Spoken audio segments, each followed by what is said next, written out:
Joined once again by our NHL analyst, Marty Biron. So the Leafs dropped both games in Florida. The series is now tied at 2. Yeah. I want to start talking about Auston Matthews. Misses the morning skate on Sunday. Just 2 goals in 10 playoff games so far. What do you make of his quiet series so far, Marty? Is it an injury or do you think it's something more? I think he's forcing it. I think he's pressing a little much. You look at all the times that he's missed the net. He's getting good opportunities. The shot is just cutting a little too fine, missing the post, missing the net. He's not really hit the goaltender much. Like, it's not like he's creating any rebounds. And here's the thing, okay? You look at Matthews' playoffs history against the Florida Panthers, 0 goals in 9 games. He had 0 goals in 5 2 years ago, now 0 goals in 4.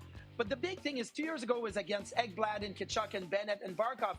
This series, in the first 2 games in Toronto, the Florida Panthers played Barkov, Reinhart, and Verhaeghe heavily against Matthews. So you're thinking, okay, you're playing against 2 of the Selke, candidates this year. That is going to affect it. But in game 3 and 4, because Florida lost the first 2 games, they switched it. And they went with Lundell's line, the third line for the Florida Panthers against Matthews. I'm saying this is a perfect opportunity for Matthews to say, hey, I'm getting away from 2 Selke candidates. I need to be able to produce. Game 3 goes to OT. A Matthews goal would have been the difference. Game 4 was really a 1-0 game. A Matthews goal would have been the difference. So he's getting the better matchups in Florida, but he's still not able to produce. And I think that's a big problem for Auston Matthews and the Leafs right now, knowing that he's got 2 goals in 10, but 0 goals in 9 career playoff games against the Florida Panthers. And then you have Joe Woll, who you couldn't say it's his fault they lost, as he only let in 2 goals, Marty, but the game on Sunday was the first time in 3 games since he came in for Anthony Stolarz that he had a save percentage above .900. How comfortable would you feel playing in front of Joe Woll right now? I'm really comfortable. Listen, game 2, he was fantastic coming in. Hadn't played in a few weeks. He comes in, he played the half the game in game 1, but hadn't started in a few weeks. And he had a great game in game 2, gets the win. I think he was a big reason for that win. In game 3, a few bounces went against him, right? Morgan Rally had a couple go off of him, his stick off the glove in OT. And then he bounces back. I think it would have been easy for Joe Woll to say, hey, you know what? I'm not supposed to be the guy. Anthony Stolarz is supposed to be the guy. I'm going to try my best, but look, I don't have to try to save the day. He saved the day in this game. It was 1-0 because Joe Woll was so good. Could have been easy 3-4 or 5-0. At one point, he was saving almost 2 goals above expectation, meaning that the Florida Panthers should have had 3 or 4, and they only had 1. And he made some big-time saves. I remember the Reinhart glove save while the Leafs were in the power play. I mean, that could be really defeating if you give up a shorthanded goal at that moment, but Woll was there. Now, I am hoping that Anthony Stolarz is going to start to feel better, not because I want to see Stolarz back in the game. And Woll is playing so well. I just want Stolarz to feel good and be an option. But right now, I'd be really comfortable having Woll in the net and playing the way that he did in game 2, 3, and 4 is just the way that it was all season long. It was Stolarz, Woll, Stolarz. They were both really good.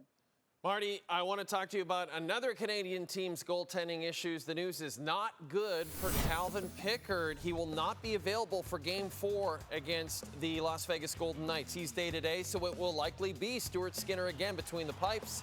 Stuart Skinner fell to 0-3 in these playoffs after allowing 4 goals on 24 shots in Game 3. So that leads me to my question for you, Marty Biron. Are you a believer that the Oilers can win this series with Stu Skinner between the pipes? I am a believer because I look at Calvin Pickard, and yes, he was 6-0, but I don't think he did anything superb.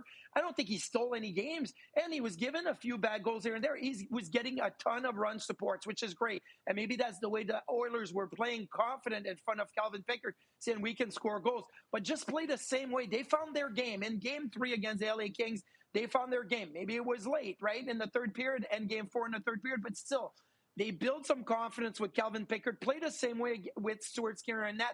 And I look at last game, Stuart Skinner was good. Not his fault that the Oilers lost to the Vegas Golden Knights. He was really good. And I think that he can win games because the Oilers have now found a way, a confidence to be able to go out there and play their game and not feel like, okay, we have to really play defensive hockey because that's the only way we're going to go out there and win games. No, it has to be the other way.